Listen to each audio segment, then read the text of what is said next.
We're live. Josue's been here the whole time, and the rest of us just got here for We Celtics. just got in. Yeah. Celtics. Who thought? Thanks for waiting for us, Josue. Who thought when the fourth quarter started that this was a win? Raise your hand. You did? Yeah. Of course, Bobby. Come on. Yeah, that's every quarter for Bobby. Mad. That's every For me, The way I was upset. For me, it had more to do with my distrust of the Knicks than my trust in the Celtics. That's fair. I just thought that this was a game that the Knicks really, really, really felt they needed to win. And because they felt that sense of urgency and they're not ready to have that type of sense of urgency, they were going to find a way to be in need of the Heimlich maneuver at some point in the fourth quarter. And they were, because they completely choked this thing away. And the Celtics, give them credit. They made the plays that they had to make. I thought Marcus Smart did a great job of facilitating. Too late for that, Sherrod. Too late for what? I'm just kidding. No, I'm serious. I mean, I think he had like one shot taken going into the fourth or something like that. He was clearly looking to get other guys involved, and Tatum stepped up. Jaylen Brown did what Jaylen Brown tends to do, and our fifth starter, Romeo Langford, he had some nice plays down the stretch too. Good rebound. This was a good win for them. It was a great win. I thought it was a good win. It wasn't a great, well-played game, but I thought it was a good win that they needed. Bad game, good win. And Smart was 1 for 7 entering the fourth, and then took that bad three on those back-to-back possessions where the Tatum turned it over again, and Smart took that bad three. I was like, oh, goodness. And then he knocks down the two, obviously. Real quick before we get into the real meat of it here again, Celtics post-game show, we got Sherrod Blakely, Jimmy Toscano, Bobby Manning, and Josue Pavone. And, of course, we are presented by Locker Room, okay? This is night 2. And, again, I'm going to tell you guys about this throughout the night, but we are sponsored by Locker Room. If you haven't already, download the Locker Room app at the iOS store. Go to joinlockerroom.com. And basically what this is, it's a free audio platform where we just talk sports. And what happens is we go in that room, you come in the room with us, and we talk with you. We put you up on the platform. You get to ask us questions. You get to give us shit. Anything you disagree with, we want to hear it. Anything you want to talk about the game, any big picture Celtics stuff, we're here for you. We're going to do this near the tail end of this show, and we're going to head over there, kind of trickle in over, a couple people at a time, and hang out with you guys. We did it last night. We had over 100 people in the room hanging out. I expect more tonight, so come on over. If you haven't already, as I said, download the app and get started. As for the game, guys, again, good win. Do we want to spend the whole time talking about Tristan Thompson or just part of the time talking about Tristan Thompson? Because this is what Bobby's here for. I'm glad Sherrod started off with Smart because he was the biggest reason they won this game, I thought. All the possessions he stole. This was a possession ball game. And it came down to offensive rebounding, steals, stops, and the few breakouts that the Celtics were able to get in that second half. And the Knicks, when you saw they try to turn up the pace in the third quarter too, that's not where they're exactly comfortable, but it's the only place they could find offense. And fortunately for the Celtics too, Jayson Tatum, Jaylen Brown were able to produce offense out of the half court along with Smart. And that was the other difference in this game, I thought. They were just a more offensively adept team. And the Knicks, man, their offense is as bad as it gets. Like, I can see why they're 30th in this league in offense because they have no creators. It's just a bunch of shooting when they can look for those and bang down low. And hopefully Randle has a big game, and he did not tonight. But this is the kind of defensive intensity I've been looking for from the Celtics all year, and it started with Smart. Like, from the earliest portions of this game, very early in that second quarter, there was a nice Knicks run. They went on a timeout, and he came out and stopped about 3 plays in a row, took that energy into the second half, and then hit the biggest shot of the night at 93-93. So his defensive consistency has been awesome this last week or so, ever since our, big exchange with him. Yeah, that's true. I mean, was a big difference maker down the stretch. I mean, whether it was that big 3-pointer, the fact that he was wide open and was willing to take that shot and confident enough to take that shot. I mean, he didn't think twice, obviously, but I mean, the way the ball was being moved around, that final stretch, those final possessions, the Celtics really, they didn't look like they were forcing the issue. They looked like they were a cohesive unit, for that final 5 minutes. And it was like everyone trusted each other. And I love that. I mean, look, Jaylen Brown got going. Obviously, he was cooking. Jayson Tatum, 7 turnovers. I mean, he didn't get down on himself. He didn't force the issue. He starts swinging the ball, and great things happen, obviously. But again, Smart leading the way on the opposite end. I mean, on both ends, but specifically, I think it was the attitude and the effort that I saw down the stretch from everyone. But it was Marcus Smart who was the anchor of that for sure. Look, and again, for sure, but we got to be real about it. And even Scal said it on the broadcast. They've been in these situations before. No, they've been in these situations before, and Smart's taken shots late, 3-pointers, and they've been good looks, but none of them have gone in. His late game shooting percentages are very, very, very low. Tonight they both went in, so yes, this is a hats off, those shots fell sort of game. And thankfully they came away with a win because they absolutely had to have them. They needed every bucket they got tonight. I still have to tip the hat to Jaylen because when everything was going wrong, he's the only thing going right. So fine. Marcus, like I said, you're right. Defensive, they needed some defensive intensity tonight because the offense was real weak. And so they had to kind of hold them in check a little bit, and they did that. But when they looked, their offense looked so out of sorts all night long. And thank God Jaylen had one of his Jaylen games where stuff was falling. He was aggressive. He was attacking. The mid-range was going. He was knocking it down without him to. And Tatum's just whipping the ball all over the place. He was a mess for the first 3 quarters. He had 7 turnovers after 3, had an 8th turnover early in the 4th. So, Jaylen, I think, kept them afloat here until the end of the game where they started to execute and they got more contributions from more people. Yeah, and I got my 3 stars to this game in order. I'm giving my first star, believe it or not, to Tristan Thompson. I'm giving my second one to Jaylen Brown for all the reasons John just stole from me. And then Marcus Smart does get my 3rd star because, he was exactly he was the guy who kind of saved them in the end there. I mean, obviously it was Jaylen Brown kind of keeping them steady. And I mean, Jaylen Brown it's tough knowing what you're going to get from him every night. I mean, 10 shots last night, 26 tonight, and he, sort of like took control. And that's kind of what we talk about with Jaylen Brown. It's like some nights he just looks disengaged. It's almost like he's like upset that he's not a bigger part of the offense, and then just says, fine, you guys do it, and tonight it was complete opposite. It was, he sort of took control and took the reins, and like John said, he sort of paced them throughout the game, which they needed.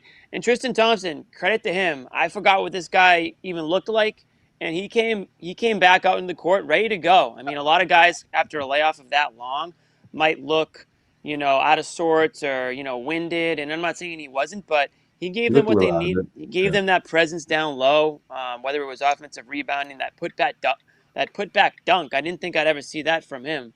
How about the stretch where he got to the free throw line like 3 times in a row? That seemed to drive New York crazy. And then that plus 24, you got right there. That, Bobby? I'm shocked you're going to give him I mean, that stretch in the second quarter, and then that the first stint, as Bobby rightfully was saying during our little text thread, saved the game. Like that stint kept them afloat there because everything was going badly. And that second unit, I thought, played much better. I don't want to detract from what the second unit did, but by contrast, the first unit was so friggin' abysmal. This is like almost like Carson Edwards starting level of head scratcher with Brad. And we were geeked up. I was geeked up prior to see Romeo's name in there. It was pretty obvious early on that starting lineup was amazing. John was ready for all of us to apologize. Offensively, that lineup was so bad, and then they came back with it in the third quarter. And I was like, and again, I never understand that. When Brad does something like that, he's done it recently with the Mo Wagner situation, and he did it obviously with Carson earlier in the year. But then to come back to start the second half with the same mistake, like that, it was clear those guys, that wasn't working, right?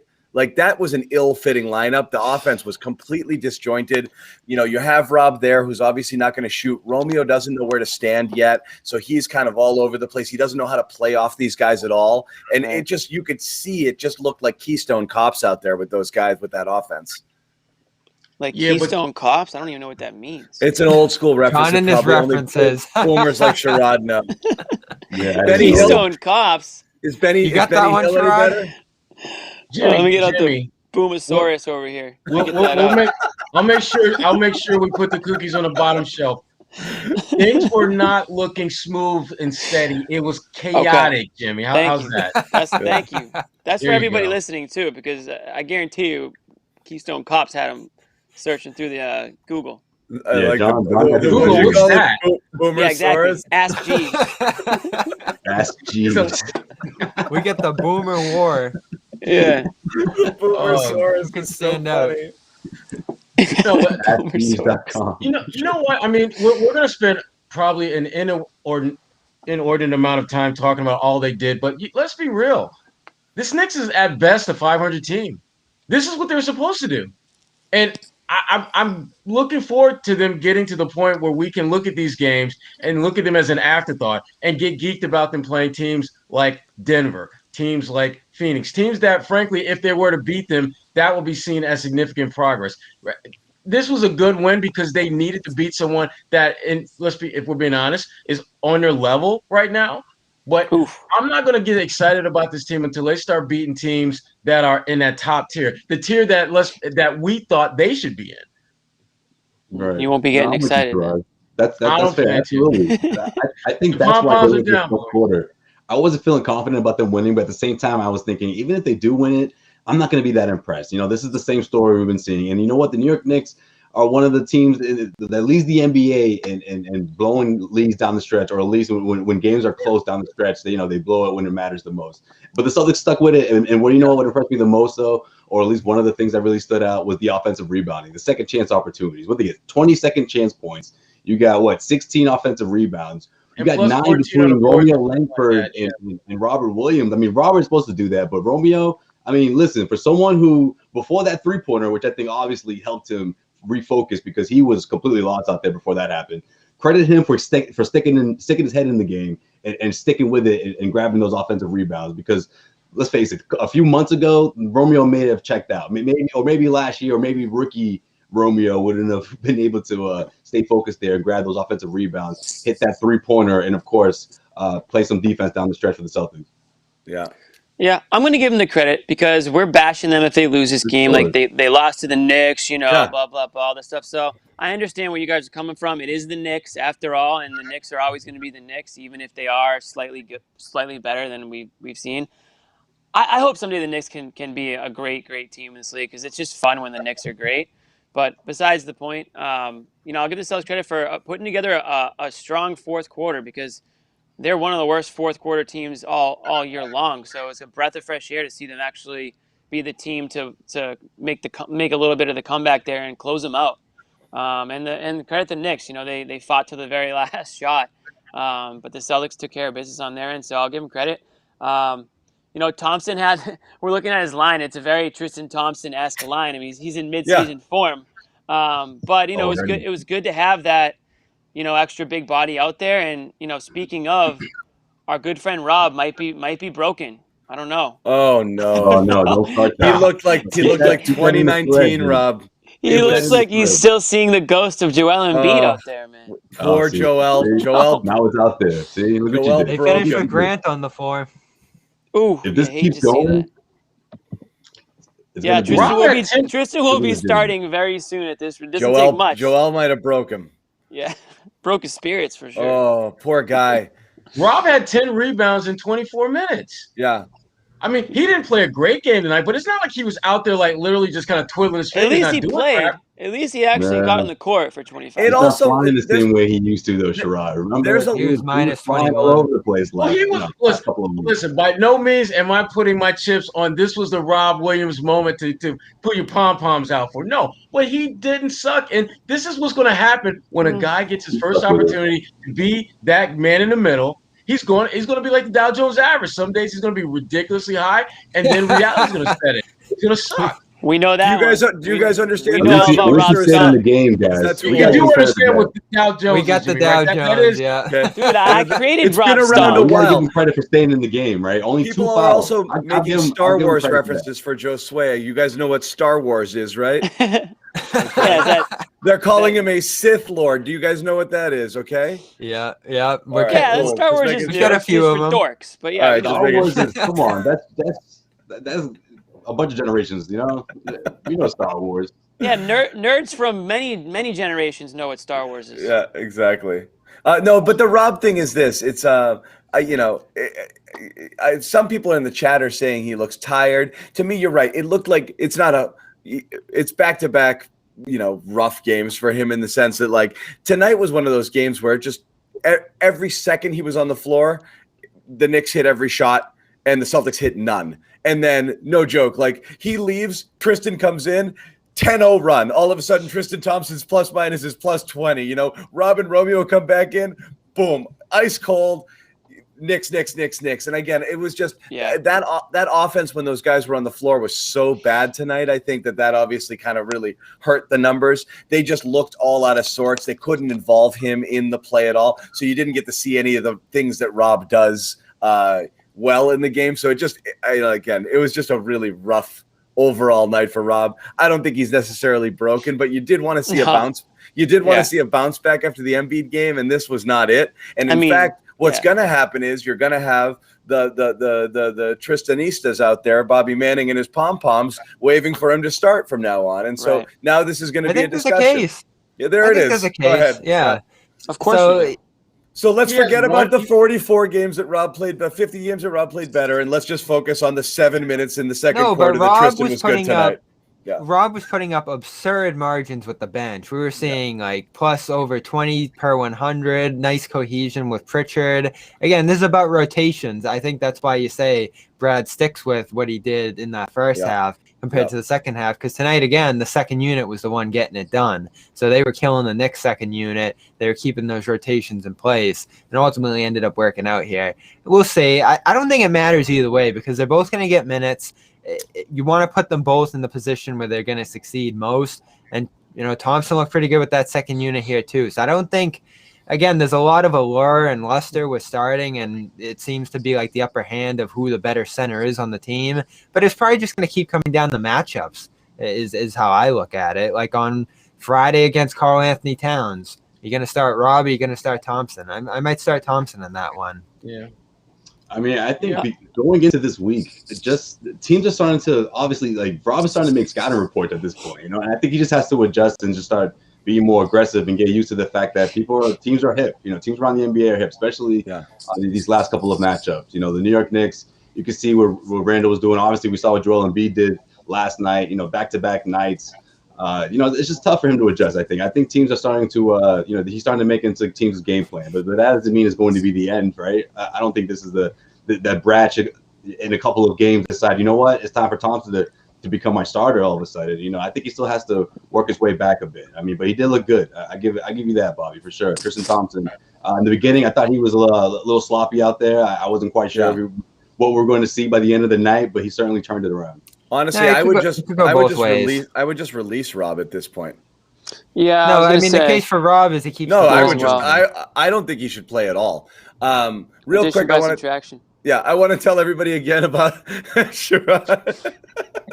There's somebody out there thinking I can't believe what is this? Bobby only deals with extremes. Either you make a trade or didn't get your sarcasm there. Someone right. There's someone who doesn't get that. They should know about now. Well, it's the Bobby extreme meter. Either you trade for somebody at the deadline, or you blow it up. Or you blow it up. You blow it up. Real quick, want to tell you guys one more time. I said I'm going to remind you a couple times throughout the night. Our sponsor, Locker Room. Download the app at the iOS store and join us for a chat after the game. This is an audio platform, sports only. What happens is we're going to take the post-game show. It's going to be post-game show overtime. We take it over to Locker Room, and we're going to continue. And we're going to invite you guys on to chat. That's one of the cool things about it. You get to come on and share your opinions with us. Tell Bobby that he's right and that Tristan is God and he's the best, and and that Rob needs to be benched. And absolutely. Again. I was just thinking it's actually a great place to go if you're really pissed off at something we said and you just want to yell at us about something. You gotta wait until the locker room to get it in. So Jimmy, you are all over the map because yesterday you were like Mr. Bouncer. Don't let them in if they don't do this. You're like, don't be mad at me. No, you can yell at Bobby. Why would you disagree with me anyways? Oh, you were like, dude. Jimmy's that dude, just yeah, man, I got you, man. I'll see you in the club. See you in the club. Hey, man, I got your back. Do not let that guy in. Do not see that guy. I'll see you in there, bro. I'll see you in there. Yeah. That guy's not on the list. Yeah, I got the VIP up. Do not let him come back here. Well, the thing is everybody was such a sweetheart yesterday, and we liked that, and that was actually really cool to hear from a lot of people who we see in the chats all the time. But I mean, you can rough us up a little bit. Bring it. Bring some of your takes. Bring some of the noise. Tell us what you Tell us what you disagree with. And, you know, by all means, come in there, challenge us, talk to us, keep it respectful, but we want to hear from you. As I said, we're going to head over there kind of near the tail end of this show and try to pull some of you with us as we wrap up this other version. And then everyone else is going to kind of trickle over and we'll hang out with you guys for a little bit afterwards. So let's keep moving on. Sherrod, anything else standing out for you tonight? Yeah, the fact that the ball touched the paint early and often, I thought that was huge. The fact that they still took a decent number of threes, but at least it seemed like a conscious effort to get the ball in the post, whether it was dribble, drive, look to finish, dribble, drive, and kick, but just making sure that ball touched the paint. And everything seems to open up when they do that. I don't know why they don't do that more consistently, particularly when you have guys like Jaylen Brown and Tatum who have the ability to get to the rim a lot. And that puts them in a position of being a playmaker. They're not going to be James Harden, but there are some things that James Harden does that I would love to see them do more of, which is attack defenses and force them to react to what you're doing. And then you either look to shoot, look to dish, or look to reset. But you are forcing them to be in a reactive mode, and you're being the aggressor. You're being the proactive one. I thought that was really key to them setting the tone and finishing with, I think they were like plus 10 or something like that in points in the paint, something like that. But those are kind of things that you've got to do if you're going to be a team that's going to have a shot at having some type of success come playoff time. All right, can I say a couple things? Can I say one thing? Yes. Jaylen Brown, just with a comment right now. Sometimes the comments we get from you guys in the media, it makes us less open to talk or let things get to us that honestly aren't that big of a deal. Interesting. No comment. I can't. These guys are in their feelings apparently. Holy wow, guys. Yeah. Anyway, Jimmy, what was your? Makes them less right. That's good. No, less open to talk. Less open to talk, but also he's basically saying we allow it to affect us. Which is strange to me. Please, just, anyways, yeah, that is strange. I mean, it's not us. That one's not us. Couple things I wanted to say. Go ahead. First thing about Tristan, circling back to Tristan Thompson for a second. He looked pretty good tonight. We could all agree, right? Yeah, tonight. Could he have not suited up last night against the freaking Sixers, against Joel Embiid, when they needed all hands on deck, especially when Embiid's drawing fouls at an absolutely alarming rate? I mean, Tristan Thompson couldn't go last night, but he was able to perform the way he was tonight. I don't know. I mean, I feel like it wasn't like COVID kept him out last night. It was just, conditioning, right? I mean, he was cleared to play. Am I right or am I right? Well, he was in the reconditioning. Options, Jimmy, am I right or am I right? What the hell kind of? He was in the reconditioning. Yeah. My point is, COVID didn't keep him out of last night's game, right? Like he had been cleared to play, so it was the Celtics. It was Celtics' choice to not play him. Is that accurate? See, I don't have a problem with them not playing him in that game if he wasn't in the right condition, because you're just getting him back. Why would you put him in a situation where you could potentially lose him again and for an even longer period of time if he's not ready to come back and play? No, I agree, but I'm just saying against Embiid. Right. No, I agree, but I'm just saying, like, how much more conditioned could he be in like less than 24 hours? In 24 hours, yeah. No, it's strange. It's strange. I don't get that really. I just feel like they could have probably used him last night. I mean, especially based on the fact that Rob couldn't stay on the court, and then you had Taco playing like serious minutes, and Cornette, and I mean Thompson's for sure. They need him tonight too, though. Did we see either of those guys tonight? We didn't see Taco. No. I know that. No. Cornette or Wagner? No. I don't think no Taco, no Cornette. Anyways, that's just something I'm okay with that though. It's just something I thought of. All right, if you're okay with it, then that's fine. I mean, they're not not saying any Taco and any Cornette. I'm okay with that. Right. Okay. Yeah, they need two centers in this game. That was fine. And the other thing I was going to bring up before John mentioned the Jaylen quote was that, I mean, I was actually just going to commend, Jaylen's performance tonight, because we get a lot of shit on this show for not, I guess, bringing up Jaylen sometimes when, he puts together good performances, and you give him his due. I mean, I thought he really stepped up tonight, and that's after, and this is another thing, Jaylen Brown said that thing about the media. He might be talking about maybe the national media, because over the last 24 hours, we heard from Yep. Shaq, we heard from Dwayne Wade, we heard from Kendrick Perkins, Yep. all calling out these guys, in a very public. No heart, no identity, all of it. Yep. No, yeah, all those things, and maybe that's what he's referring to. But I thought that sure, I thought Jaylen Brown showed that maybe that did get to him in a way where they're thinking about it. Here's the thing about Jaylen, though. Jaylen continued. I just want to read one more quote before you go. Okay. More on this topic. He said he met with Jayson Tatum before the game. After that Sixers loss, we almost had to just forget about everything. Let's come out, play basketball, be aggressive, be the best version of ourselves. There you go, Sherrod. You didn't say that. Shut up. I swear, I'm reading it right out of the friggin' best version of ourselves. You know what? You know what that is actually? They do listen to Brad Stevens. Look at that. Look at that. They got his lingo down. That's good. Sherrod, That's on the whiteboard. That's on the whiteboard when you walk in the locker room. But they're hearing it, right? So it's like pace and space, way back when. Right. And I guess the thing about Jaylen is that the reason why most of us don't talk as much about him this year is he's been so ridiculously consistently good that him going out and getting 27, 28 points, whether they win or lose, he kind of does that these days. But again, when they win, you recognize, wow, he scored a lot of points down the stretch. And when they lose, you're looking at his box score, and it's kind of the same. And so Jaylen, it's just, I don't think he sees it that way, but it's a sign of respect when you're going out there getting 26, 27 points, and it's not that big a deal. You've got to the point where you become that reliable statistically to your team.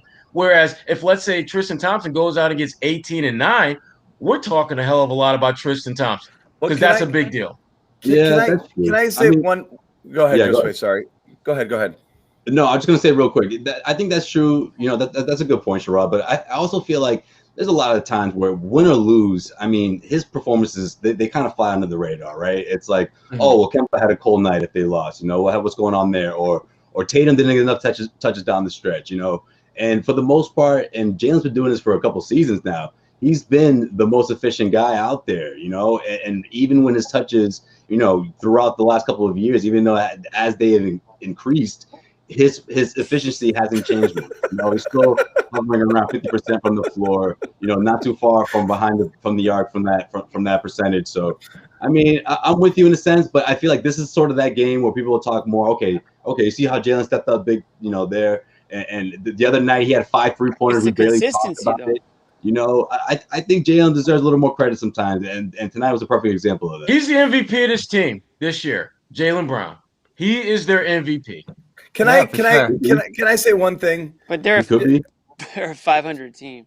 No, but that's the point. And so every team needs MVP. Come on, Jimmy. But no, it's going back to fine. Performance is fine, okay? And absolutely he's been good and right. He has the start to his season, he was clearly their best player. Then whether it's knees or just kind of came back down to earth with the mid-range stuff, which was, like I said, unsustainably hot clip earlier in the year. But this is my beef when it comes to complaining about negativity in the media. You're a team with 2 superstar players that's below 500 that just got above 500. Absolutely deserve every bit of criticism being thrown your way. You are not beyond reproach. I know it's roster stuff too, and it's not on Tatum and Brown. But the point is, you have to be better. Problem. You have to be better. You have to make people better. And even if not, you just have to sit there and say, they're right. We're a 500 freaking team, and that's unacceptable. Well, they've been saying that all year, and they've been taking responsibility. But then don't say negativity and the negativity. That's not negativity. It's honesty. Okay, it's Rick Pitino stuff. It's not negativity. Negativity is when you take a team that's 15 games over 500, poke holes in them, and try to make an issue out of nothing. This is honesty. The honesty is they've been dreadful. They've been really bad and inconsistent most of the year. They cannot beat good teams, and that's a fact of the matter at this point. That's not true at all. It's actually what's not absolutely 100% true. There's I think what's frustrating these guys. Yeah. I think what's frustrating these guys, especially locally, is this notion that it's an all-out failure because they've slipped up a little bit this year and they've gone through the COVID stuff that we've talked about and, had losses and had inconsistency and, of course, a massive loss in Hayward. Like, there's a ton of context here that hasn't been taken into approach, and it's creeped up to the top where people are wondering, can Tatum and Brown play together? Are they selfish? Are they good enough to lead this team? When these two guys, I keep saying it all year, have proven it in past years. They've taken this team deep into the playoffs. They've made themselves better passers, and they're the ones getting the blame for largely what's been issues with rest of the roster. Like, again, as Sherrod said, who got the blame for Philly last year? Who got the blame? Yeah. Who got the blame for Philly last year? But they were legitimately bad in a normal year. Who got the blame? Who got the blame? The side guys or Embiid and Simmons and discussions about whether they could play together. The stars get the blame. I'm sorry. That's what happens. You can't have it both ways. You can't get the praise when everything is great and be absolved of blame when things don't. It goes both ways. This team has been to conference finals 3 of the last 4 years, in large part because of what Tatum and Brown have been able to do. They deserve that credit. This team is a 500 squad. Guess what? The same guys who kind of got you to the finals 3 of the last 4 years, they are also part of what's not working well right now. You can't absolve them totally from that. Are they the ones to blame? Absolutely not. Are they part of what needs to get better? Absolutely. Absolutely. Yeah. I mean, so when you hear that criticism, you should say they're right. Right now, we're not playing that well. We could be better. Jayson Tatum turned the ball over 8 freaking times tonight. Last night, he was pouting and sulking and shrugging his shoulders. That's why he drew criticism. If you don't want criticism, don't do that or own it, but I hate the whole the negativity is getting us down. You know what doesn't get you down? Playing better. Then there will be no negativity. People will sing your praises. This town, people friggin' love people can't wait to say awesome things about these guys, the young stars. Right. This is there's a favorable outlook of this team. Most people want to give them the benefit of the doubt. Nobody wants to say negative things. Yeah, but this goes back to what we were talking about yesterday. John, though, they haven't seen this side of Boston, right? I mean, they have to understand with the Kyrie people want to season, love them. Yeah, but they don't understand that it goes both ways. Like when this city is fed up, or when these fans get to a certain point where they're like, wait a minute, when is this team going to get out of that 500 hole? And I think that's when they reach that point. Against that Philadelphia series, and it's not just the media; it's the fans. I think the fact that it's crossed over to the national media, I think maybe that struck a chord. They got booed in their first game with fans. I mean, the game was on national TV against Philly. Obviously they like to show out. Any star does, any team does, and that's when they got a lot of criticism last night. And I understand it coming from Brown because he's been the better player of the 2 stars on this team this year. I would agree. And he's the one who gets traded in every scenario that gets thrown around out there. So that's going to be frustrating to hear. And this is what we talked about last night. Who can you go out there and get for Brown? Which is so ridiculous because I think this team does have its core. Like, these 2 guys have proven that they can be 2 of the best players on a team. Everything around them is what's been a mess this year. Smart, his absence. Kemba, his absence. And then, of course, the bench and all the ancillary pieces at center and everything else. This has been a real – again, you can look at all this stuff and say, excuses. But I think there's been so much going on around this team this year that it really is legit excuses. So again, this doesn't absolve them. This doesn't. Have those 2 been great leaders? Those 2 all-stars? I think they've tried their. Do they make their teammates better?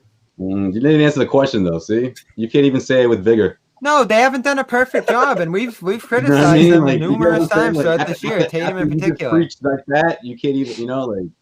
Well, you're not allowed to criticize them, apparently, Bobby. You just have to say all you're allowed to say about Tatum and Brown is they're 2 young stars who are going to continue to get better and have yet to reach their ceiling, and they can't do everything. But I mean, if that's all you want to say, fine, then that's all you can say. But ultimately, you're looking at these 2 leaders of a team, whether they're still young or they're going to become better leaders, that at this moment are leading a team to a 500 record. And you would think, based off of their talents alone, they should be at least a little better, look even around given all the circumstances. Why isn't Jimmy Butler? Let me ask Bobby this though. Okay, you talk about the other pieces. Do they need to look for a leader? Am I missing something, or do they still need to develop into leaders? So you can finally, people can feel confident to say these 2 are good leaders or great leaders, even.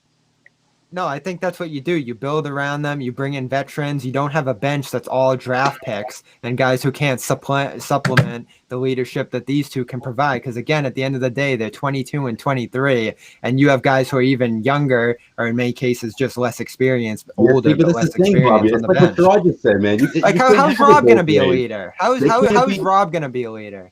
They can't. But see, you can't have it both ways. It can't be, oh no, they don't have enough help because and then it's also, oh no, it's not about help.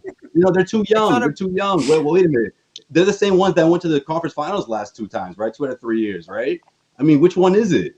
Or is it always going to be, oh, it's the other pieces that are missing until they reach what, 25? Well, it's not just about that either. It's the year in general too, the COVID year, and I don't think we emphasize that enough. I keep saying this to you guys, and you don't listen. Anyone around the NBA? Probably, I think that's a big part of it as well. But I think you're giving these guys a pass. These two. No, but I just want to make a comparison. Because is anyone in Miami, and I know it's a different market, different expectations, but the Heat just went to the NBA. You just answered the Heat just went to the NBA. I know, but again, if we're just looking at it as analysts of this league, shouldn't the Heat be looked at too and said, massive disappointment? This team just went to the finals and they're struggling to avoid the play-in. Jimmy, no one says that about the Heat. You know why? Because they shouldn't have got to the NBA Finals last year. Bobby, that's why no one is coming down on them. Bobby, they should have been there last year. You don't think they overachieved last year? And you know why. This is so easy. This is such an easy thing. Let's just put it this way. If Tatum and Brown all of a sudden start playing better, involving their teammates more, and their record soars, are we going to sit here and say Tatum and Brown have done a better job and that's why they're winning? Are we going to say that? The answer is of course we are, which means if they're not doing it now, you can say they need to do more of that. If they are going to reach a next level, it's going to be because of these guys. And when they do it, we will heap praise upon them. But since they're not doing it, we will not do that. Why is this difficult to understand? If they can get better, when they get better, we'll say so. And they are getting better. I mean, they are getting better.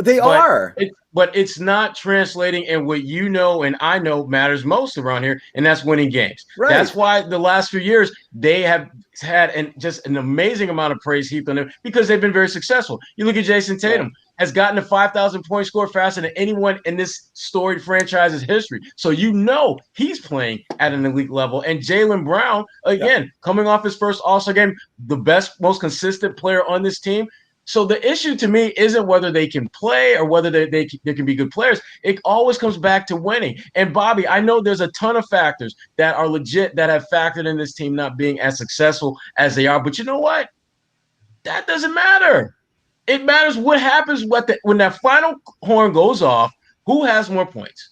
More times than not, it hasn't been the Boston Celtics. That is what people care about. They're not going to get consumed by the fact that this team has been ravaged by the COVID, unlike any other team in the NBA. I get that. That's a big part of what the problem is this year. There's no doubt about that. But it's still, that doesn't, as long as you can put bodies out there on the court, you play to win. And when you don't, you're called out for that.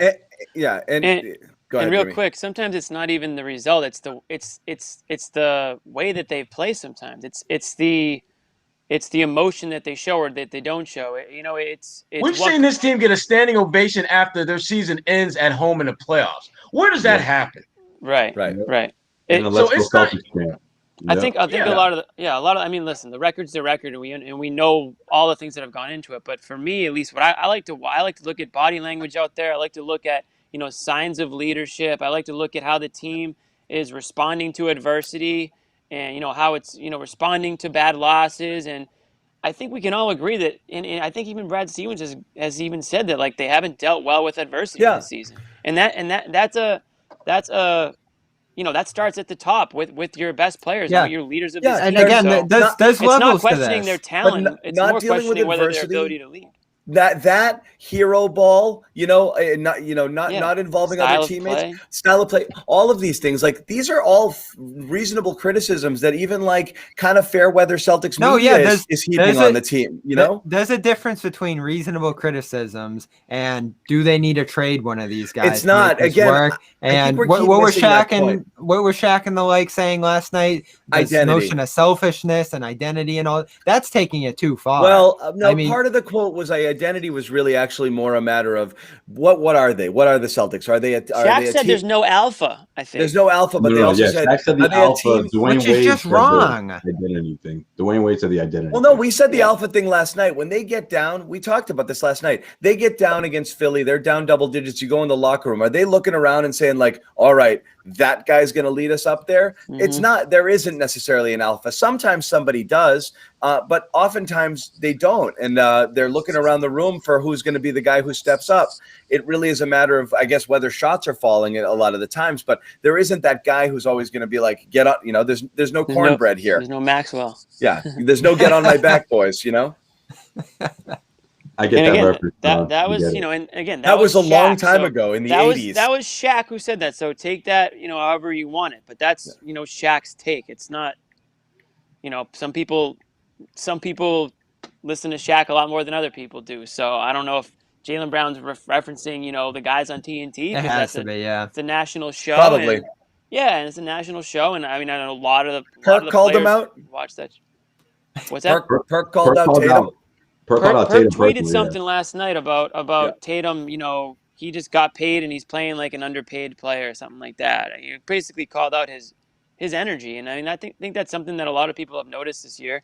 Whether it's COVID related or not, I don't know what it is, but there's been stretches where Tatum just looks kind of out of it out there, not engaged. What he said about him was, you get paid the big bucks, a lot comes with it. I'm one of the few that's always lobbying for Tatum. He's a special talent, offensively gifted player. That being said, type of leadership role in the court, certain type of tenacity, certain type of age, certain type of swagger you have to play with. When you look at all the other stars around the league, they compete. They don't have bad body language. They're enthusiastic. They're supporting their teammates. They're always talking to their teammates. And it's part of him, I guess, growing, but you've got to have that. So again, these are maturity issues. That was Perk?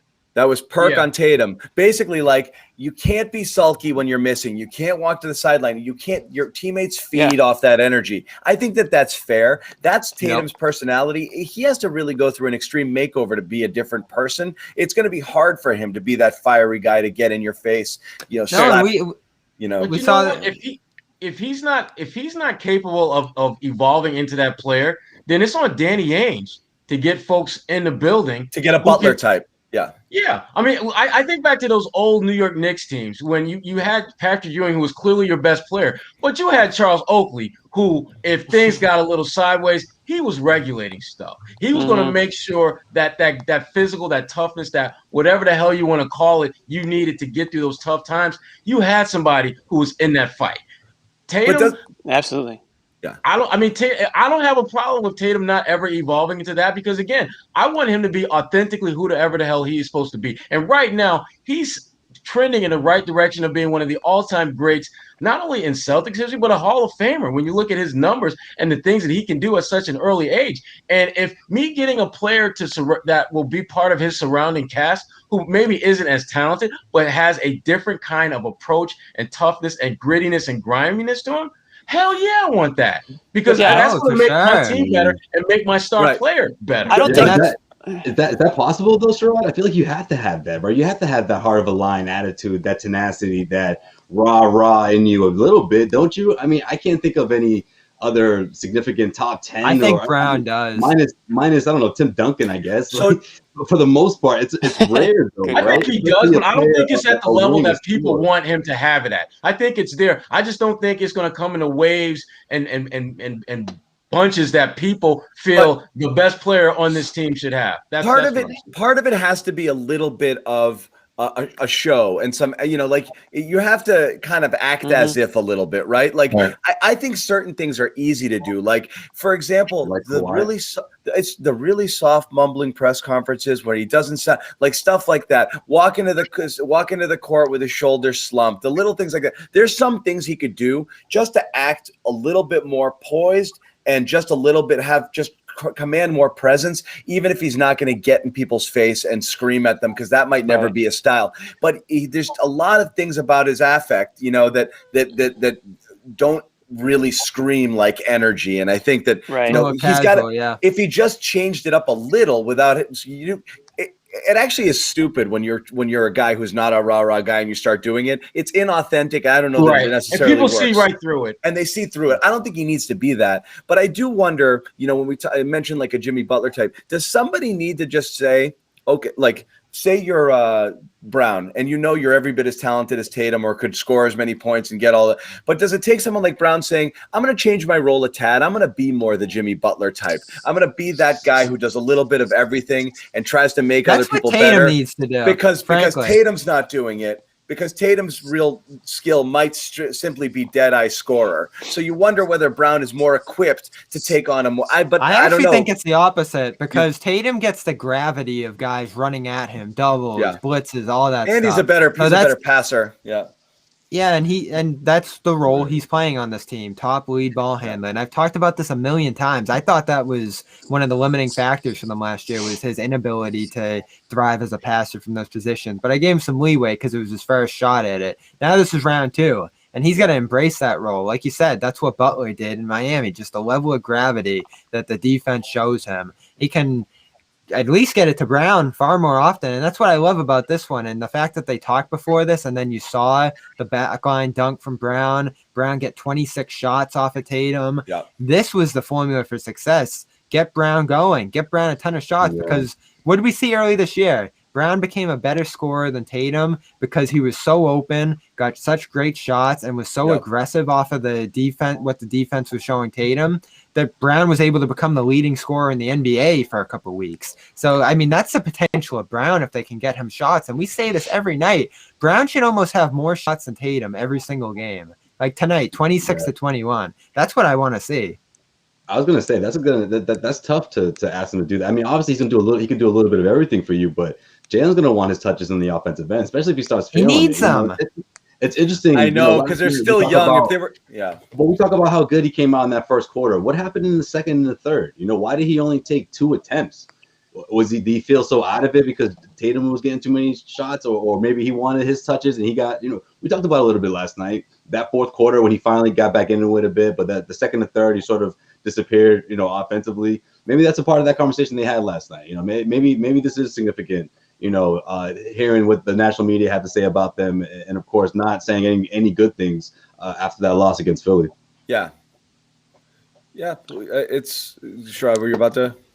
No. Oh no, I thought I jumped in. Guys, don't mind me. I'm just disappearing for a split second.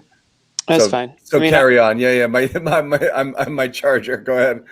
Yeah, that's fine. No, I mean, I understand where John's coming from. Like, I don't think anyone's asking Jayson Tatum to be somebody that he isn't, but I think it would benefit Jayson Tatum a lot to be a little bit less.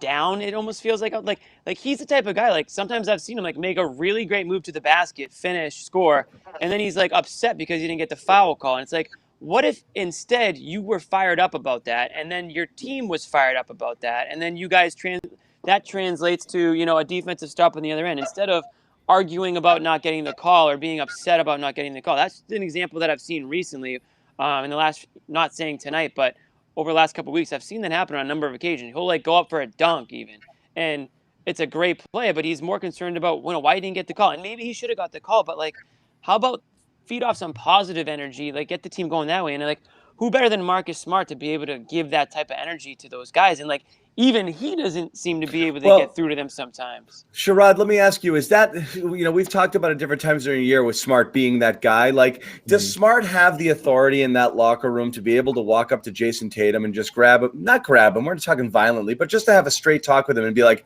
dude, cut the shit. Like, you like, it's important for you to be a certain way. The team needs it. Like, you gotta quit the bitching to the refs. We saw him did it, didn't we? He has the cachet to do that, but the thing that we're kind of losing sight of is the fact that Tatum has a very distinct personality in how he carries himself. And Marcus and the leaders on that team, they know how he is. And do you really want to try to change him into something that he's not? Because we talked about this earlier. You want him to be as authentic Jayson Tatum as he can be. And the authentic Jayson Tatum that we see now can still go out there and get you 25 points every single night. But are they worried he's fragile? If you're asking him or expecting him to be a different type of person emotionally as far as his engagement, I'm not sure that that's something that you can push on him to do. I think that's something that has to happen organically. I think at some point he's going to get there, and it's going to come at a time of his choosing. But not even that. More like you think he couldn't handle a simple talking to, like what Jimmy said, like, hey man, cool it on the ref stuff. It's it's bringing us down a bit because we see the ref thing's tricky because they all believe in it. We see our leader sulking and pouting. We just want you. I want you to put your head down, run back, and play defense because we want to follow your lead, man. Right. You know? I can't see that happening because I don't think they buy that. I mean, they listen. Players are not going to tell or just be smart enough to say it's not. That's never going to happen. They're gonna say, "I agree. That ref was on some BS." With you. Yeah, exactly. It's like they screwing you just the way they screwed me. But I mean tactics. We're talking tactics here. It's not good business to do that because you're not getting the calls you deserve. Tatum, you're a star, man, and you're killing yourself. You're not getting the calls you deserve. Then you're slacking back on D, and we're getting beat on them going the other way in transition. Right. Like it's bad everywhere. Maybe no problem, John. I just think it's just going to take Tatum time to just kind of grow into being that all around complete. It's a problem on both ends of the floor. Yeah, I hate to say it too because I hate talking about fans and all that stuff, but maybe not having fans has an effect on, these guys can't get maybe fired up after a big dunk or something like that the same way because let's be honest, like the TD Garden fans can, get you fired up pretty quickly. It doesn't take much. So maybe that's an aspect of these guys. And it could be throughout the NBA, maybe at points like players maybe can't get themselves as, motivated in the positive direction after a stretch of plays to get each other going. They should be able to. I mean, it should only take, your teammates to be able to get you going. So I think that's why a lot of people have noticed that there are, times and stretches throughout the course of the season where whether it's Tatum or Brown or whoever, it just almost feels like they're not engaged enough to get each other going. You're right about the ref stuff, John. This team is obsessed with it. And you saw it creep down to Daniel Tice and even lower tier guys on the roster who were feeling like they were just getting screwed day in and day out by the refs. And you see it from Tatum visually. You hear Smart talk about it. Jaylen as well. Like everybody across this roster is always thinking about the calls, the refs. And it goes back to the low free throw Everybody rate. like Grant is doing it. It's infectious, Yeah, and it's not good. It's something that everybody in the league does. And I think that's a mentality of players across the league. But they seem to take it to a new level. And that does start with Tatum. Tatum does it every time. You're right. It is a LeBron thing. They see LeBron do it, and they're like, "I want to be like LeBron," and then that's just what you do. LeBron grew up watching LeBron. They start their whole. And you know what? At some point, you start benefiting from it. Like you do kind of get some. You get some benefit of the doubt if you look at how LeBron's benefited from that over the years. Now, not everyone's going to get the LeBron treatment, but I think everyone's aiming to get that. No one is going to get the LeBron treatment. We've seen that movie over and over and over again. No one is going to get those type of calls except Embiid. Except Embiid, yeah. I mean, Brown tonight, one of the last, borderline breakaway drive he had towards the end of the game, it looked like he could have easily gotten called for a foul that went in, and he was screaming and one, and that was a call that, I mean, if they call the foul there, no one's arguing that. There was a ton of contact, but these guys don't seem to get those calls. Yeah. Refs aside, look, this whole conversation began about the idea of whether or not they're beyond any form of criticism. I mean, look, if they didn't hit the shots down the stretch here, the story of this game would have been Jayson Tatum turned the ball over 8 times and the Stars had another, they couldn't carry them over the crappy Knicks, over the 500 Knicks team as well. So again, it's just, as Sherrod said, these are mediocre teams that they're trying to sneak their way past. And these stars on their own should be good enough to do it, whether Fournier is in the lineup, whether Kemba's in the lineup. I mean, that was a hallmark of these teams in the past, is being able to overcome one guy down, 2 guys down, and be able to win. And they're not able to this year. And that's what I think's been frustrating. There are too many bad games against really, low caliber opponents. So yeah, they've got to take it to another level if they're going to get there. I want to tell everybody again before we, kind of start to wrap this show again. Locker Room, okay? This is our new sponsor. If you guys have been there already or you've already downloaded this app, great. If you haven't, download it now. We are going to be opening up a room momentarily, and Sherrod and I are going to head over. And we're going to field some of your questions, and you can jump on there and chat with us. So, again, download it, iOS store, Locker Room app, create a profile, sync it to your Twitter, invite all your friends. You guys get to go in there, and you get to chat with us. and we'll take your questions. You can tell us why our takes are terrible. You can tell Sherrod why he's the GOAT, because a lot of people here in the chat obviously think so. I think Jimmy's going to come over a bit. Joe Sway. Bobby says he's not, but honestly, I think he's playing hard to get. He'll probably be there too. Once if I'm invited, I'll be there. Yeah. You said that yesterday. You was there. Once the chatter, and not only that, he'll be banging on the door. Let me in. You know. Cut his mic off, yo. Again, I'll be trying to sneak around Jimmy. The bouncer. Bobby's Jimmy the never been in a bouncer. locker room. I don't think Bobby's been in a locker room before. So there's a lot of guys here that are. Bobby's been in the locker room. Damn. No, I mean, as a player, as an athlete. Yeah, don't piss off Jimmy. He'll damn. Wow. Oh, we've all been in the Celtics locker room, but No, I know that. Yeah. But So we're the team now, so it's a little different. yeah, I know. We're going into our locker room, so it's different. Into our locker room. This is our locker room. Yeah. This is the after hours Way party. too long to explain this, man. It's the after hours Bad party. This is where we're going. Overtime. Overtime. It might get explicit over there. I'm stalling because Nick's supposed to pin the link here. So someone's. Oh God, You want we're here all to night. do that? Yo. Yeah. So we are. Do I need to make a drink while we wait for Nick? Yeah, you might have some time. Don't tempt me. Because I got a couple of Yeah, you adult got beverages. That maybe are Friday ready. night. Maybe Friday night we'll crack. Oh, after one the open for Timber locker Pups room. game? Yeah. After the Timber Pups? Yeah. We'll crack one open for some locker room talk. We might need to Friday do that. night. We might Yeah. need to do that. My guy Karl Anthony Towns coming into town, about to drop 35 He's been on fire. on Bobby's head. You act Last like 8 Bobby's games. out there playing center. Come on now. Oh, good. You're gonna get some Jermaine beer? downloading the app, guys. I'm going to give you guys a couple minutes. Download the app while we spin our wheels here and talk about absolutely nothing. Jimmy's not. Why do I feel like Cat might get some cheers? You know, like the whole Hayward thing. Remember when Jay Crowder said what he said, and people. Jimmy will be cheering. I also remember Jay Crowder had like the best game of that freaking season that night too. He did. He was won. feeling himself, you know. And the thing I loved about Jay after the game was he was straight up like, yeah, I didn't like with them cheering for him, and yes, it motivated me to go out there and bust his ass, and he did. I respect that. Yep. I respect that. But why did people get Absolutely. mad about that?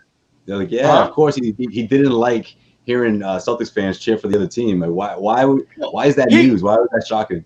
It bothered him because he knew what that was about. He knew No, that they were no. cheering. Why did it bother Celtics fans that Jay Crowder, said what he said? It was like Jay's not supposed to like that. Like, you know what I mean? I don't know why. Because the fans wanted Hayward. Right, but you don't cheer for the guy until he's on your team, though. Like, No, I agreed with Jay at the time. I couldn't stand that. No, I love the way Jay handled that. I Oh, loved definitely. it. Loved it. That's sums him That up was real. perfectly though. He's definitely a guy that can. You want to talk about a guy who plays motivated all the time? That's Jay Crowder, and that was those years on those teams.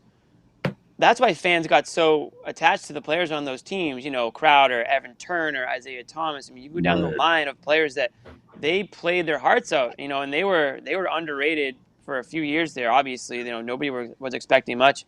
And that's when Brad Stevens really made a name for himself, is because he was able to sort of raise the floor on that team. And I think it's obviously it's a different sort of situation now where there's high expectations, and now the team isn't meeting them, and they're wondering why there's quote unquote negativity, whether it's media And or people fans. want Isaiah back now. Well, it's because Too late. He's got the 10-day. Yeah. Smiling. Hey, Isaiah Thomas. I think he had 10. Up. That's what we can talk about for a second. Isaiah Thomas had 10 points last night for New Orleans. And how many did Teague have last night, Bobby? 15, 17? Jeff Teague has 17 Teague was points for the balling out. Milwaukee Bucks, but he couldn't crack the rotation here in Boston, apparently. John comes back to tonight. Kidding me, though? Come on, Jimmy. He got a second chance here to make a deep playoff run. He's not gonna mess this one up. Nah, It's he's just, good. It's just crazy that the Celtics literally they had to get rid of him, and he goes to a contender, and it looks like he's gonna be, part of that run they're gonna make. It's tricky how they did that cap management with the Bulls, because they did have to get under the tax. Mm-hmm. I think a lot of people weren't crazy about how they did it, though. Dumping Tice, who they needed. Teague.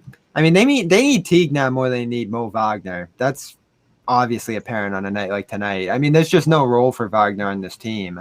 And then, Green, that was probably part of the dump as well. But they missed Teague to some degree, and they definitely missed Tice. I mean, they missed the Teague that we saw the last couple of weeks before he got traded. They missed that Jeff Teague. They don't miss the one we saw back at the start of the season. No, there was something off there. I don't know what was going on with Teague at the start of the season, but he was starting to come into his own, and he started to look a lot more comfortable in this whatever Stevens' system, and in the rotation there. And then he was the odd man out. I think just based strictly on the contract structure and everything like that. But it's clear that he still has plenty left to give. Again, it's not just some crappy team. We're talking about a Bucks team that has championship aspirations, and he's going out there and giving them legitimate minutes, and he's scoring for them. And we all know that the Celtics have gone through many stretches this season where they've desperately needed some scoring off the bench. So that could be one that comes back to bite them. I don't know. I guess we'll find out. Tice, obviously, we know Tice was an important part of this team. That's not surprising that they're going to miss him. But Teague was one that was kind of right on the edge there. I don't agree with that, Jimmy, because if you're talking about the last couple of weeks, absolutely spot on. But I can't lock in because you gave me 2 good weeks when I had you all year, and it wasn't as if you were coming off an injury or you were learning this radically different system that you weren't used to, and you were kind of new to the league, and your basketball IQ wasn't up to stuff. No, this is a vet. This dude was a former All-Star. He should have been able to hit the ground running. And he didn't. And you knew that with Kemba and his situation, he would get more opportunities early on to play than later. He should have been like, shit, I'm about to knock this out. I'm going to be that. Right. I'm going to be that dude. I'm going to be All-Star Jeff. His start was horrible on this team. I mean, everybody was saying how bad it was. But in that same token, for all the reasons you just said of why he should have came out better, couldn't you have maybe said, well, this guy still has this in him. I don't think he's completely lost it. I think there's still something there, and he can still help our team. Brad Stevens has been a coach that's always gone back to guys. He's never really given up on a single player that I can recall.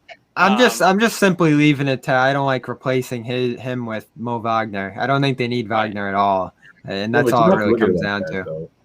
It was more of I don't think they were like going into it like Teague for Wagner. I mean. No, I know. I understand why they had to do it. I'm just saying it might come. It looks like it may come back to bite them because Teague is not just. He didn't just lose it all. It's going to come back to bite them because of Fournier. I mean, this is the only reason we're talking about is because Fournier's situation went the way it did, and again, another thing that happened to this team where it's just like, what the heck? Like, what can you say about that? Him coming in, testing positive once, then testing positive again the next week. And now it's just going to be a brutal trek finding points up and down this lineup. That's my thing. The bench doesn't have a bunch of scoring again. You look at the bench every given night, it's going to be 7, 5, 3. It's going to look a lot like it did earlier in the year. They're going to be struggling to get to 100. Right. Eventually, someone's going to pin the chat. I was just looking. It's still not pinned. Yeah. And then you guys can start to join. Wow, Sherrod did have time to make a drink. Yeah. How many idiots does it take to pin the link to the chat? Wow.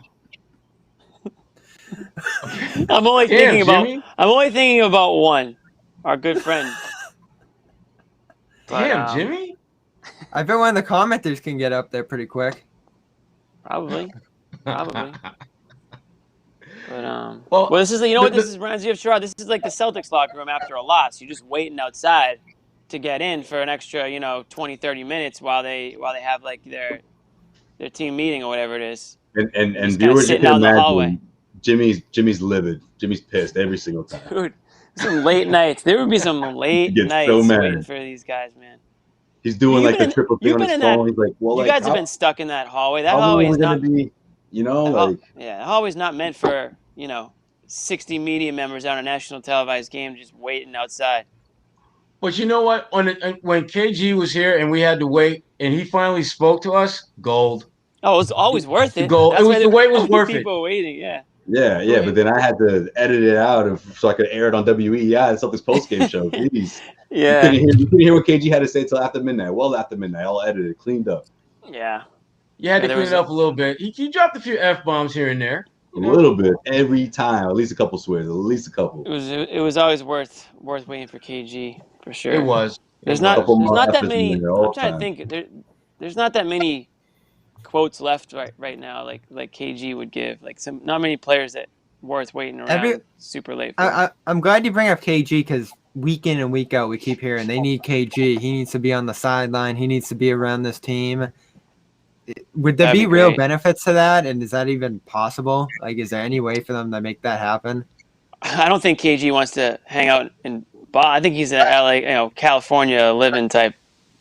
I don't think he wants to deal with Boston weather, maybe. But I mean, it's Not getting only nicer that, but now. like the day-to-day grind, like I don't know, it's a Yeah. lot. Yeah. He did it from Minnesota. And and how'd that work out? Yeah, kind of. That's my thing. Like, is it even gonna have any That was effect? very short-lived. That was almost as short-lived as what was it, Studio 21 or whatever.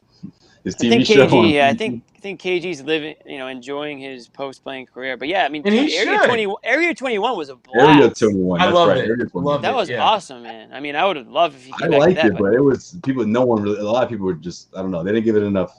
I mean, time. hey, I like when It's the Facebook thing. They put it on Facebook. I like that. But then a guy like KG could really do wonders for any team. I mean, obviously the Celtics would have a leg up because of what he means and what the organization means to him, and vice versa. I mean, I would imagine that KG is well aware that the Celtics would welcome him if he wanted to be a part of anything like that. So I imagine it's a open offer, a standing offer, if you will. But, But if you're KG, I mean, you deserve to just kick the heels back and do whatever the F you want to if when you can. want to. I didn't know he was capable of it, but just like his Right. teammate. took him a while. yeah. Hey. He's gonna go for another season. There's that. There's that. Yeah, I don't know if the same offer's there for Pierce. But Yeah, is he I'm not canceled? gonna rag on my guy P. Canceled, No, He's I'm still not my gonna guy. Oh, absolutely. I still love P. I still love P. That's my guy. How can you not? How can you not? You absolutely have to. But just don't know if he'd have the He's same going through effect. it. Maybe. He's going through it. You know. Yeah. He's living his best life, as they say. Quarantine, yeah. Something like that. That what did it. I think we would have seen this a year ago, maybe if No, it yeah, wasn't for quarantine, You know. Well, He's now- going through it. Maybe he's got that vaccine, You guys are nuts. We are starting to migrating our way over. The room is open. This chat, I believe the link was put in there. So Okay. anyone wants to put it in again so everybody can see it right now would be great. And we're going to head over, Sherrod and I, over to locker room. Jimmy and Bobby and Josue are going to hang here a little bit longer. So Sherrod and I, like I said, we're going to migrate over to locker room. One more time, go to the iOS store, download the locker room app, join the chat with us, talk to us about the game, whatever else is on your mind. These guys will carry us through to the rest of it, and we will continue the conversation over there. So I'm going to take off. I'm going to leave it with you guys. I'll see you fellas. Great. All right, Shirai. We'll see you in the guys over locker there, room, bro. Dude, All right, here's the Jimmy, problem. what's on your mind tonight? No, we what just you got used for us, Jimmy? used all of our topics up waiting for that link. So now I'm almost like I'm out of ammo. We need to have Jimmy, like, you should hit up with like 3 really good topics, just completely random. They don't even have to be Celtics related. We should wrap up every single show with Jimmy just throwing out some points and we have to respond to. That's what we'll do. For sure. That's what we'll do starting Friday. I'd really be shooting from the hip right now if I just started. That could get dangerous if I just started going off the I top. think we'll take a few questions here in this chat since Yeah, let's get some probably people not in here. gonna- We haven't seen any comments. Yeah, toss a couple Yeah. comment questions in. This is a I mean, we're preview. probably not going to get everybody on locker room tonight. I mean, that's where we want you to go, but we'll take a few here before the locker room gets. If you ask a rolling. question here and we don't answer it, go over to I know, locker room. yeah, ask some and questions. put You it- guys want to put talk it- Paul? We can talk Paul. Put it up there. We'll do that. I don't think Sherrod wanted to talk Paul. See if somebody goes, Jimmy, how are things going with the chicks? Well, I'm doing a lot of these shows, so that should tell you how it's going with the chicks. I'm on these shows a lot, including Friday nights, so they could be going better. We'll leave it you at that. balance it both. That's what Jimmy. But I'll say that though. You got to do. This summer's going to be a lot different than last summer. Everyone's getting vaccinated. as they say, vaxxed and waxed, baby. Summer of 2021. That's what they say. People saying that. I heard it somewhere. I saw it somewhere today. I can't I haven't take heard credit that for one it. until now. Vax and This wax. is what you got to ready do, go. Jimmy. These games start at 7:30. You have a 2-hour window between 5:30 and let's say the games don't actually start till 7:45. So you got a window there, 2 hours and change. For what? So to go out, see some people, do some things. That means I was gonna say, that's you know like me when I'm watching the game, I'm taking notes. I'm locked into this game, dude. I Right. can't be eyes over here and eyes over there. So that's you what it completely is. zoned in, right? You got the notes going and everything. I'm in the zone. We can get any questions, Bob? Yeah, I'm pulling them up now. All right, let's see what we got. These aren't great questions. You guys gotta step it up. Just toss one on. Oh man, it's definitely the second night of a back-to-back. People are tied. These are terrible questions. Come on. Do C's cut ties with Kemba this summer? That's one I just read. The one time we have a question segment. Joe Sway, I like that one. Do C's cut ties with Kemba this summer? Joe Sway, your thoughts? The C's cut ties with Kemba? I don't think so. I mean, that's a tough contract to trade. It really depends on how he does in the playoffs. Maybe, yeah. I think Danny's going to try really hard to. If we're being honest, I mean, he's going to try really hard. John thinks that. He tried last offseason. He'll try this one. Yeah. So I was thinking about this too during our show in particular because we talk about what the Celtics need around Brown and Tatum to help them become better players and just to make the team around them better as well. And I don't know, is Kemba doing either of those things right now? And I think there's some changes Kemba could make to make it easier on Tatum and Brown and improve the teammates around them. But if Kemba is just trying to do his thing and not doing it at the best of his abilities, and he's eating up $30 million, like there's a case there for sure. Like I don't know what they would ultimately get back. I keep tossing around Avery Bradley and Kelly Olynyk because I just don't think you're going to get back that much for him. But I honestly think I don't know.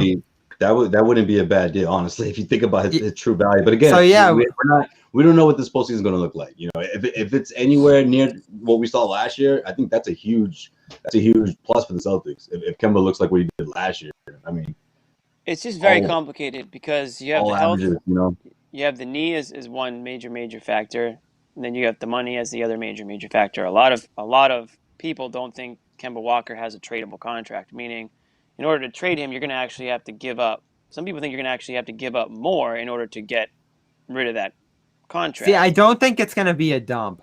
I think he's shown enough to make. And I keep tossing around the Clippers. You're not going to ever get Clippers are the ones to me. Right. I mean, and it's tough because I love Kemba. I love watching him play. I love what he brings to the team as leadership and his attitude. You want to talk about attitude like we've been talking on the show. I mean, he's got one of the better attitudes, around the NBA. And I think that, he definitely is a positive in every locker room. So I'm certainly not being like, do whatever you can to trade Kemba. But, if there's the other issue is this, if they want to re-sign Fournier, they have to do something, right? Because they're going to have so many guys under these big contracts, and there's going to be a salary cap, there's going to be a luxury tax, there's just going to be something that if Fournier's staying, you almost have to think like who's going because it doesn't they're feel crunched. Right. Yeah, it doesn't feel like they can keep it all. So, anyways. And I want to keep Fournier. I think he fits awesome with this team. He's a third, fourth piece definitively that makes guys run him better, can score off the catch. And this is killing. He's probably out for the regular season if he did test positive. And who knows if that's the case. That's too much. No way, dude. The regular season is for another month plus. Well, how long did Thompson and Romeo? You just don't know. Those are extreme. Yeah. But those were extreme. I mean, I was worried. I was worried from his original debut. After that, I was a little surprised that he came back so quickly. And then, here we go, a couple of games removed from that bounce back game. His second game as a Celtic. Yeah, we really can't even begin to guess. That's true. But Bobby's thinking doomsday. I don't think that he's gone for the rest. I always think doomsday when it comes to this COVID stuff. I mean, unexpected. Brad did say. Brad did say, by the way, don't expect to see him this week. The rest of the week. Take that for what you will. Yeah, well, that's. George, we're gonna hit your question real quick here. I don't know if he means unexpected like team that's going to make a run here, or unexpected standout on this team? I guess we have to talk about Romeo, right? Because he started tonight. He's more involved than we imagined, and he's a defensive contributor, which is what they need right now. He's also a ball mover. We didn't talk about him a ton tonight because we started fighting about Tatum and Brown, but he moved the ball. He made some mistakes here or there, but he kept it moving. He can dribble into the lane. He's not going to score, though, and that's a killer when you have a guy out there who's just a flat-out zero as a scorer. Like, Marcus Smart's already kind of doing that, just like putting himself in position, but not really threatening as a scorer in the lane. You know what? I'm going to go with Peyton Pritchard, and I think that was my answer. That's going to start ramping up, I think, a couple of weeks leading into the playoffs. He's playing better. I don't know if Brad Stevens is trying to free up that outside shot, because obviously he's trying to free up everyone's outside shot right now. I mean, that's the move right now. That's the goal. But I like seeing him with the ball in his hands more often. We're not seeing that as much the last couple of games, right? He's giving up that ball right at half court, or sometimes he's not even getting it there, So maybe that's a tactic for him to free up his shot. Obviously, he'll get open looks that way coming off the ball, or at least when he's not constantly facilitating. So maybe that is a tactic to get him more comfortable with the outside shot, because that's a huge part of his game that could really help this team in that postseason. Off the bench, they need that sort of punch alongside, someone like Evan Fournier, of course, someone who's capable of scoring 20 points. I mean, Pritchard has shown that. And we've seen how easily he can get there with a limited amount of attempts because of his dynamic of being able to knock down that three-point shot, attack the rim, and, of course, get to the free throw line. I'm just going to say my unexpected. I think it would be unexpected if Kemba Walker had a really good playoff performance. So I'm going to say him because that's a good one. What are we expecting from him? Well, because he struggled last year in the playoffs, as everybody remembers. And we're not, some of that was, teams, the way they were playing him. And some of it was health. And I think he is. Listen, the one thing we'll say about Kemba Walker, it doesn't feel like health has been an issue for him. I know he's not playing back-to-backs, but when he's out there, do you guys sense that he's hurting or laboring or not, his old self? Because I don't really see that. I feel like he's healthy. So a little bit. You do? Okay. I feel a like, little bit, but it's not concerning. Yeah, and in the playoffs, you don't get those back-to-backs, so you don't have to worry about that. And I just feel like, he's got something to prove after a, less than stellar playoff performance and especially because you don't think he hears idiots like us talking about, is he a tradable contract? Right. So he's got something to prove. He has a lot of pride, and I'm sure he wants to, show that he can still play at the top level. So that's you know what, guys? We should I want to hear everyone's opinion on this. Everyone, seriously, and this isn't just like a promo thing, because this is a really good conversation. Let's carry this to the locker room. We gotta wrap it. Yeah, let's get to the locker room map. I'm trying to do it casually here. Oh my bad. They're Want to tease something you're gonna bring over to? I don't know if we'll be able to take the reins from John, but yeah, try our best. You got Josue. If we can get this topic obviously going in the message in the text switch things up. I like this conversation right now because there's a couple of options here, or at least a few options. Maybe you could even throw out a bold bold prediction like a taco or something. But give us some more underdogs. Who's stepping up here? Yeah. Or we will do teams as well. Which team in the Eastern Conference could upset things from the bottom playoff tier? As opposed to instead of the Brooklyns and the Phillies and all them up top. Yeah, all right, guys. We gotta go bigger picture a little bit. And we'll, if we're the B team here, we'll take some questions once they jump over to the locker room every night, and we'll talk about some league topics and all that as well. But we're heading over to the locker room right now. Still, I like it. Make sure there's 1,300 of you. I want to see at least 500 in that room here, and we're gonna take quite a few questions tonight in that locker room app. So go download that. Join the Celtics post game show overtime room. All you have to do is follow one of us, and you'll see us in there. So we will catch you over there, and we will see you on this stream on Friday night against the Timberwolves.